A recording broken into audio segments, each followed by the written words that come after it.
नेताजी सुभाष चंद्र बोस, जिनके बारे में दुनिया में ज्यादातर लोग गहराई से नहीं जानते हैं और जो जानते भी हैं वो उन्हें गलत समझकर फासीवादी या कम्युनिस्ट कह के नकार देते हैं। साल 2019 में अमेरिका की संसद यानी अमेरिकी कांग्रेस की सदस्य अलेक्जेंड्रिया ओकाजियो कॉर्टेज के चीफ ऑफ स्टाफ ने एक न्यूज के लिए दिए गए वीडियो में सुभाष चंद्र बोस जी की तस्वीर लगी टी शर्ट पहनी, जिसके कुछ महीनों बाद वहां के एक ज्यूइश टेलीग्राफिक एजेंसी ने नेताजी के बारे में लिखा, भारतीय देशभक्त जो नाजी सहयोगी था।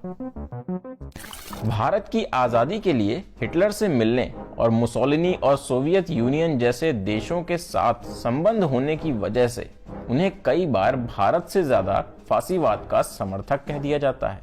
भारत के स्वतंत्रता संग्राम में जिस देशभक्त के प्रयत्नों को सबसे ज्यादा अनदेखा अनसुना कर दिया जाता है वही हैं नेताजी सुभाष चंद्र बोस। भारत को आजादी दिलाने के उनके प्रयत्न अगर पूरी तरह से सफल होते तो आज भारत की दशा और दिशा कुछ अलग होती। 23 जनवरी साल 1897 को नेताजी का जन्म ओडिशा के कटक शहर में हुआ। उनके पिता एक जाने माने वकील थे। 1920 में उनके पिता के कहने पर नेताजी ने इंग्लैंड में जाकर सिविल सर्विसेज की परीक्षा उत्तीर्ण की और सरकारी नौकरी होने की वजह से उसे छोड़कर भारत वापस लौटे। भारत वापस आकर वे कांग्रेस से जुड़े और गर्म दल के लोकप्रिय नेता होने की वजह से साल 1938 में कांग्रेस के अध्यक्ष भी बने।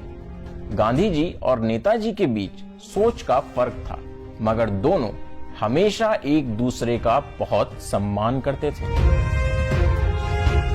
इसी सोच में अंतर की वजह से गांधी जी ने इनके अध्यक्ष होने का विरोध किया और अंततः नेताजी ने 1939 में खुद ही कांग्रेस से इस्तीफा दे दिया।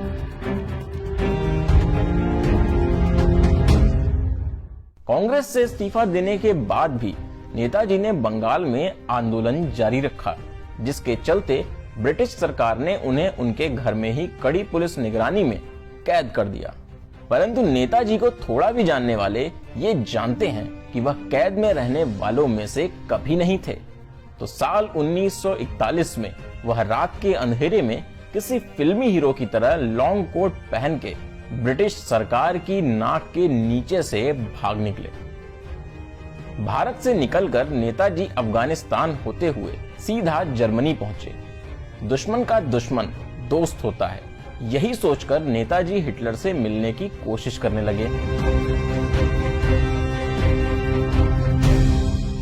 जर्मनी में हिटलर से मिलने की कोशिश करते करते आखिर साल 1942 में नेताजी की मुलाकात नाजी जर्मनी के तानाशाह और उस समय के वहां के सबसे लोकप्रिय नेता एडोल्फ हिटलर से हुई। उनकी इस मुलाकात की कहानी भी बेहद दिलचस्प है। हुआ कुछ यूं कि जब नेताजी हिटलर से मिलने पहुंचे तो नेताजी को हिटलर से मिलवाने से पहले एक कमरे में बिठा दिया गया। थोड़ी देर इंतजार करने के बाद हिटलर उनके पास आया और नेताजी की ओर हाथ बढ़ाया। नेताजी ने उससे हाथ मिलाया और मुस्कुराकर बोले, आप हिटलर नहीं हैं, मैं उन्हीं से मिलना चाहता हूं। यह सुनकर वह आदमी थोड़ा घबरा गया और वहां से चला गया। थोड़ी देर बाद फिर हिटलर नेताजी के पास आया और नेताजी ने उससे भी हाथ मिलाने के बाद यही बात कही कि वह हिटलर से मिलने आए हैं, न कि उनके जैसे दिखने वाले शख्स से।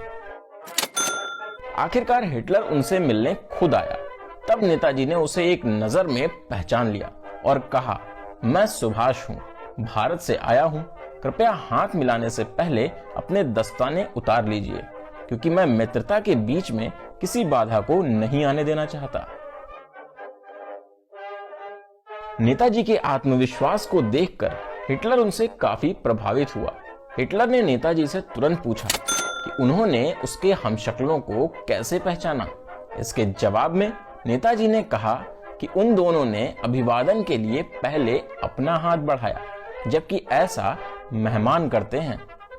नेताजी की होशियारी व सक्रियता को देखकर हिटलर उनका कायल हो गया। परंतु द्वितीय विश्व युद्ध में सक्रिय होने के कारण नेताजी को जर्मनी से मदद नहीं मिल सकी। हिटलर से निराशाजनक मुलाकात के बाद नेताजी वहां से एक पनडुब्बी के सहारे जापान की ओर रवाना हुए।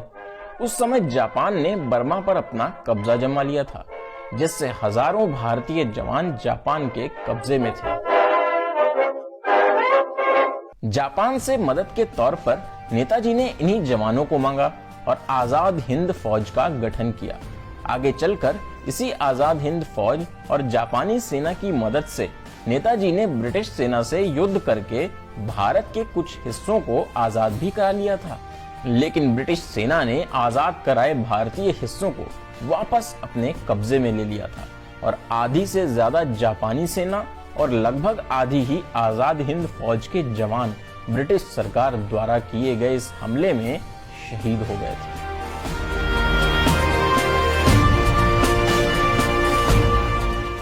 इस तबाह कर देने वाले हमले के बावजूद भी नेताजी ने ब्रिटिश सरकार के सामने आत्मसमर्पण नहीं किया। वे एक बार फिर ब्रिटिश सरकार की नाक के नीचे से भाग निकले और इस बार उन्होंने सोवियत संघ से मदद लेने की योजना बनाई। इसी सफर में ताइवान में नेताजी की एक हवाई दुर्घटना में मौत हो गई। हालांकि कई भारतीय विशेषज्ञों का मानना इससे कुछ अलग है। उनका मानना है कि ऐसी कोई हवाई दुर्घटना हुई ही नहीं, क्योंकि इस हवाई दुर्घटना के रिकॉर्ड से छेड़छाड़ की गई है। नेताजी की मौत से जुड़ी ऐसी कई कॉन्स्पिरेसी थ्योरीज हैं। आज नेताजी को दुनिया में कई देश नाजी, फासिस्ट कहकर उनकी आलोचना करते हैं, लेकिन नेताजी नाजी बिल्कुल नहीं थे। नेताजी हिटलर से सिर्फ एक बार मिले थे और उस मुलाकात से नेताजी बिल्कुल भी प्रभावित नहीं हुए थे। नेताजी ने 1936 में लिखे एक पत्र में नाजियों के खिलाफ ये लिखा था, जब मैं पहली बार जर्मनी गया था तब मुझे नए जर्मन राष्ट्र से काफी उम्मीदें थीं कि जो जर्मनी अपने देश की ताकत और इज्जत को लेकर जागरूक हुआ था, वह देश अपने जैसी समस्याओं से जूझते देशों से सहानुभूति रखेगा। मगर आज मुझे पछतावे के साथ भारत इस धारणा को लेकर लौटना पड़ रहा है कि जर्मनी में ये जो नई देशभक्ति है वह न केवल स्वार्थी और संकीर्ण है बल्कि अभिमानी भी है। नई जातीय सोच जिसका कोई भी वैज्ञानिक आधार नहीं है, सिर्फ गोरी जाति की स्तुति करती है, विशेषकर जर्मन जाति की।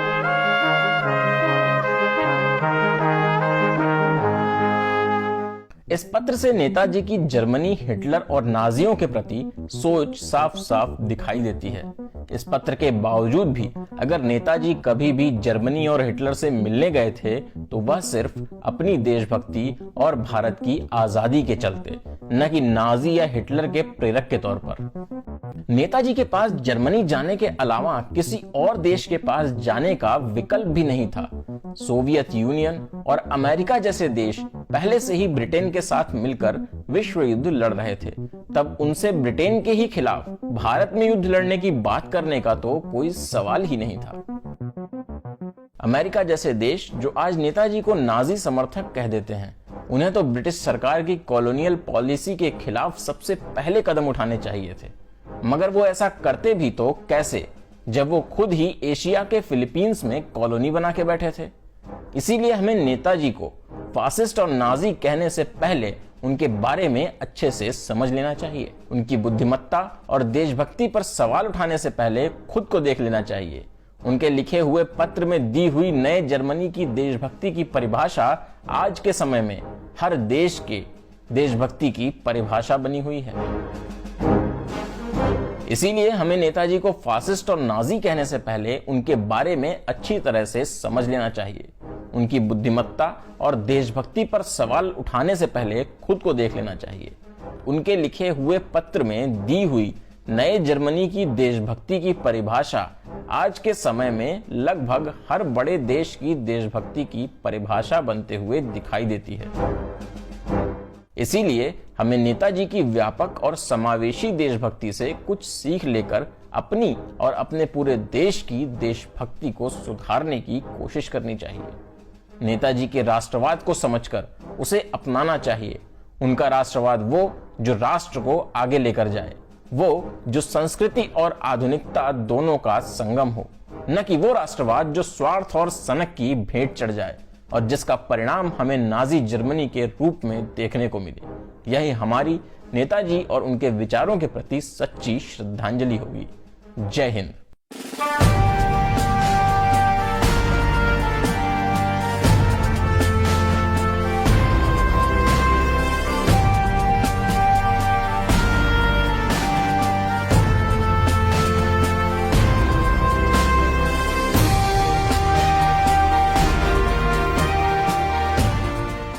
तो दोस्तों, अगर आपको हमारा ये वीडियो पसंद आया हो तो हमारे चैनल को सब्सक्राइब और इस वीडियो को लाइक करना बिल्कुल मत भूलिएगा और साथ ही बेल आइकन पर जरूर क्लिक कीजिएगा, जिससे कि आपको ऐसे और वीडियोस सबसे पहले देखने को मिले। अगर आप ये वीडियो फेसबुक पर देख रहे हैं तो हमारे इस वीडियो को लाइक, कमेंट और शेयर करना बिल्कुल मत भूलिएगा।